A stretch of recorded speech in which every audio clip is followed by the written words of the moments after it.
Hello and welcome to another episode of Behavioral Health Champions, where we talk with lawmakers and other leaders about how to make California a national model when it comes to achieving parity in behavioral health care services.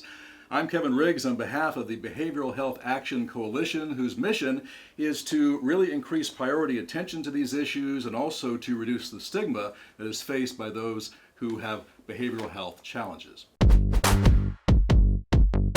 And with that, we're at the state capitol today, and we are joined by Assemblymember Kevin Kiley of the 6th Assembly District, which includes portions of Sacramento, Placer, and El Dorado counties. Mr. Kiley, thanks for making the time. Thanks for having me. So you've got a pretty diverse background. You were a prosecutor in the Attorney General's office. Before that, you taught high school English, and then you were elected to the legislature in 2016. That's right. What was the path that led you from that career direction, that is public safety and law enforcement and education, into the world of elective politics? Were you recruited? Was it something you wanted to do? Kind of walk me through the path you took. Sure. I mean, I'd done the things you mentioned. I had also been an attorney in private practice, seeing the way that our state treats businesses and treats folks who are trying to make a living. So I had sort of a few different careers that gave me, I thought, a unique window into a lot of the challenges we face as a state in public education, in public safety, in terms of the business environment. And so I decided in 2016, with my predecessor having reached the end of her term limit, that I could bring a unique perspective in trying to get some of these things turned around. And so your committee assignments reflect those interests. You're vice chair of education. You're also on, among other assignments, the higher education and the judiciary committees. That's right. What have been your top priorities, especially when it comes to education during the time you've been here at the Capitol? And have you been able to find common ground with the majority party? I have on some issues. I haven't on other issues. I think that, broadly speaking, we have serious challenges when it comes to public education in California. We just saw the latest round of test scores from the National Assessment for Educational Progress that shows that reading scores have declined for 8th graders, that over the last decade we've made minimal progress in closing these gaping achievement gaps we have in California.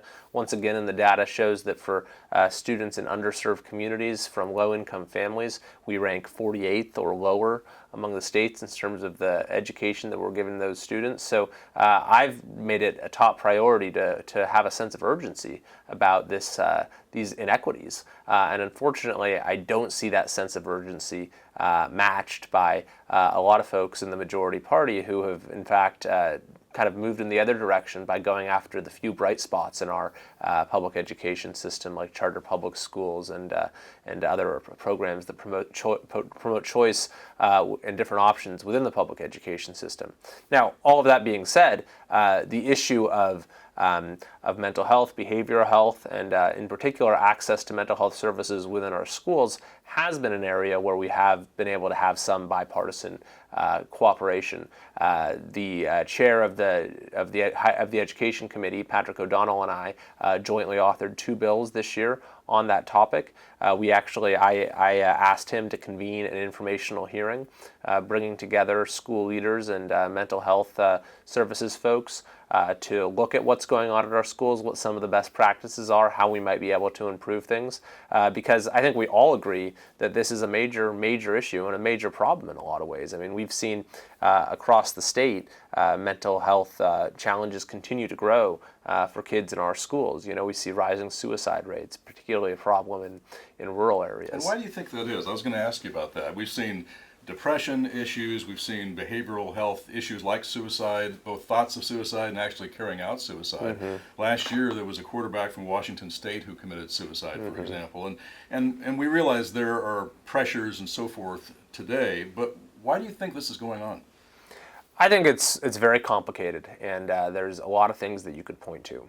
There's different social trends. Maybe there's issues related to family structure. There's certainly some causality related to cyberbullying or bullying in general, and there's different evidence as far as the impact of social media and all of the increasing ways in which our lives are played out online these days. I think that there's a lot of data to parse there, and there are different stories you could tell based on it, but what is unambiguous is the scope of the problem and the direction of it.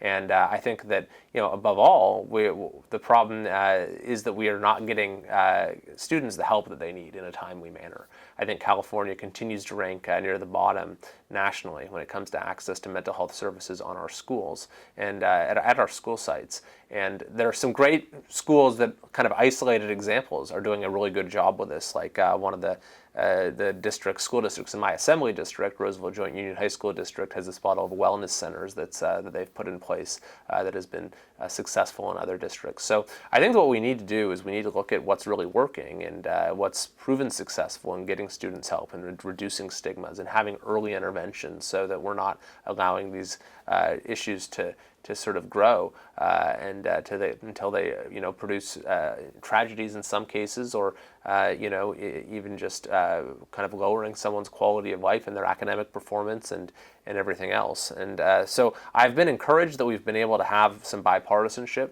around this issue, and I hope that we can continue to work together to make it so California, as your coalition's goal is, can actually become a model rather than kind of lag the rest of the nation in this area. And we know that a lot of schools no longer have, for example, staff psychiatrists and counselors. Right. And do you think that's a part of this? Some people have even suggested maybe part of this curriculum should be changed to train teachers to better recognize the signs of behavioral health issues and depression. Well, sure. I think that's been proposed, and we're seeing more of that, providing mental health awareness type training to teachers to see these early signs.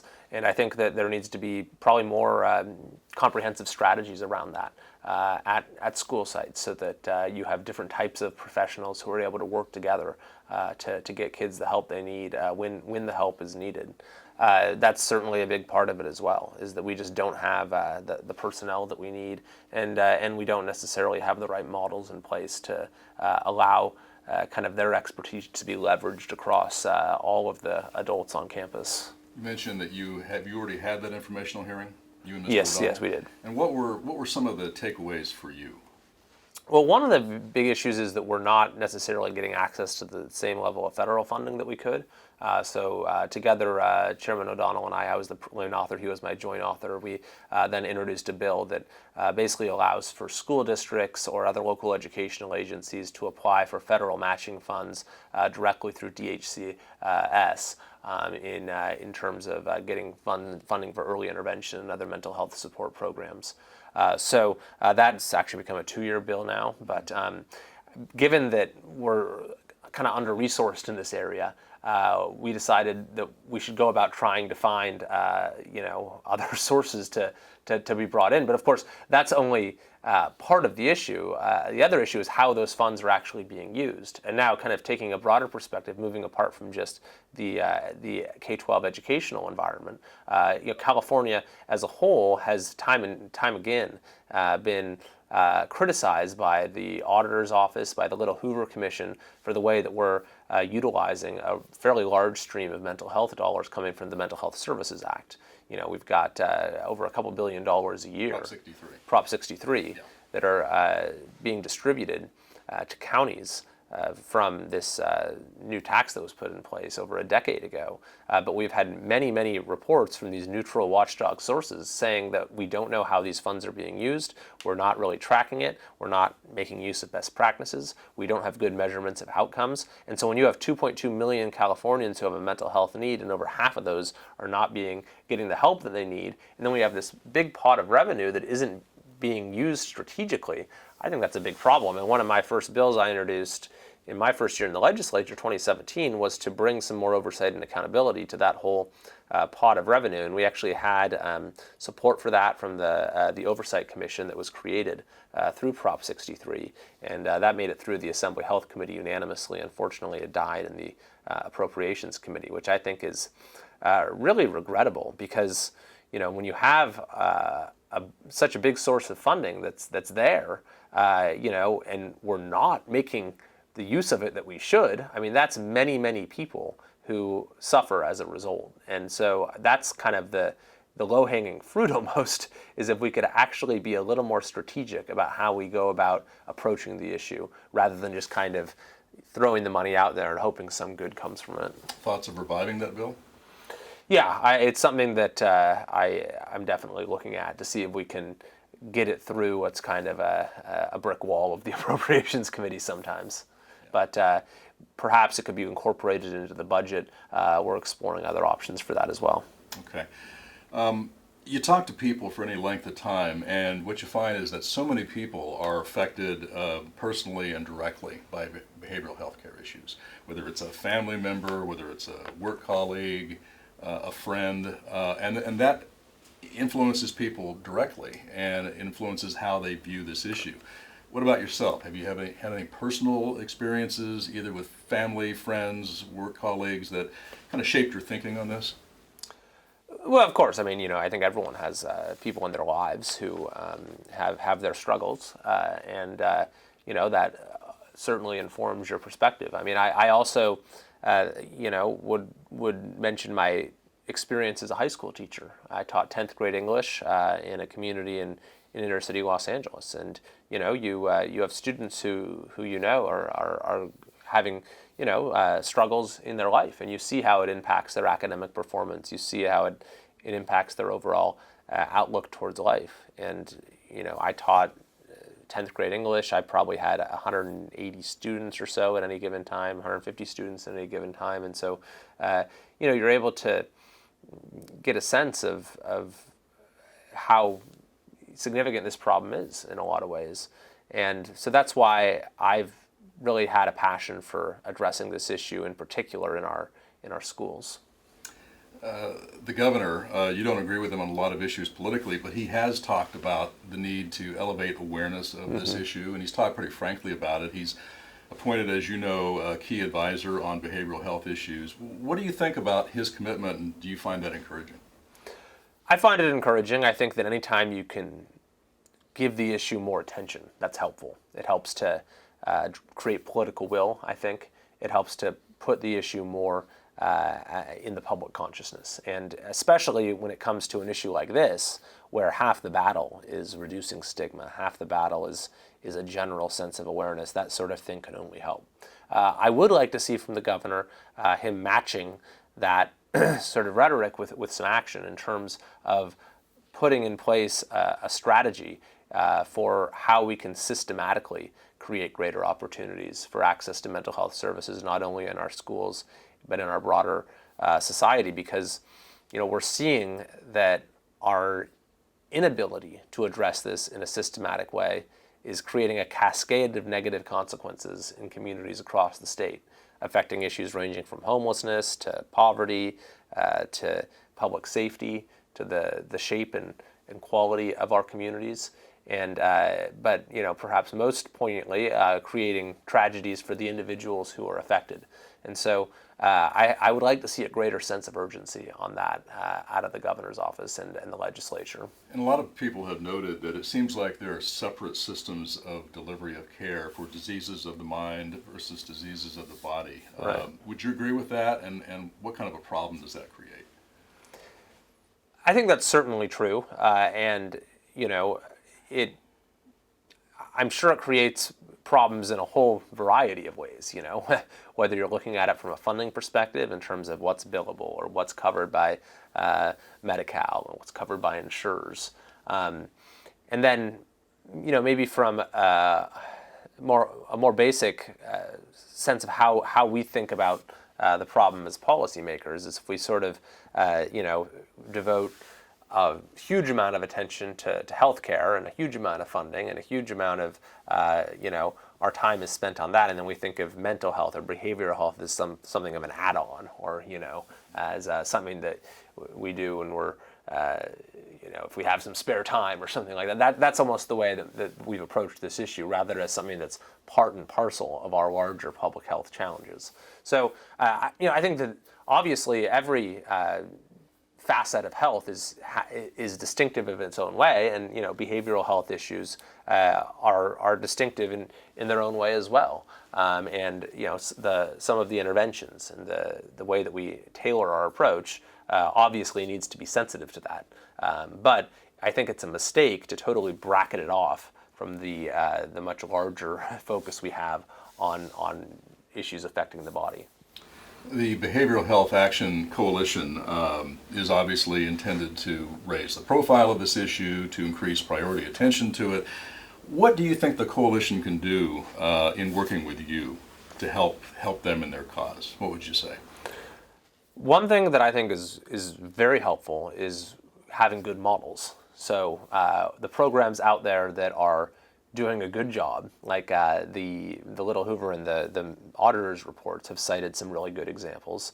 How do we scale those sort of things up, right? How do we, so in your conversations with stakeholders and the different groups that are part of your coalition, if you have good data on, okay, here's the way that this particular type of intervention was used to target this particular population, and here are the outcomes that it produced, and that data can be shared. This is part of what I wanted to do with my bill, is to provide for greater transparency and accountability and data sharing so that best practices could be replicated and scaled up. And on the flip side, so bad practices could be eliminated. I mean, if you have a program that is a continued source of funding, but isn't getting results, or in some cases you have programs that have negative results, then we want to not do that anymore, right?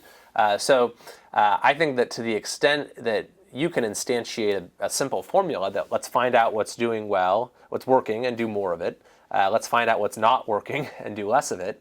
And then let's also, of course, make sure that that whatever guidance results allows for the right margin of flexibility for the different circumstances and populations you deal with in different communities.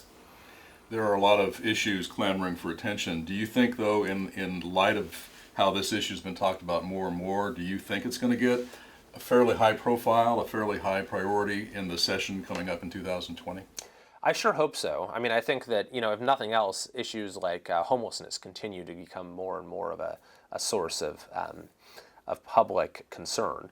And the polls show that, too. And the polls show that, absolutely. I think the latest PPIC poll showed that this was the number one issue cited. Yep. And obviously there are a lot of factors involved in homelessness aside from just behavioral or mental health, but that's undoubtedly a major contributor, is when you have folks that have some sort of mental illness and are not getting the help that they need. So I think that because of the silent nature of the suffering in a lot of cases when it comes to these issues, maybe that has prevented the emergence of the constituency that might drive political change. But to the extent that the consequences are becoming much more visible, then just from a strictly political point of view, maybe that will place it higher on the priority list for legislators who haven't always been as attuned to it.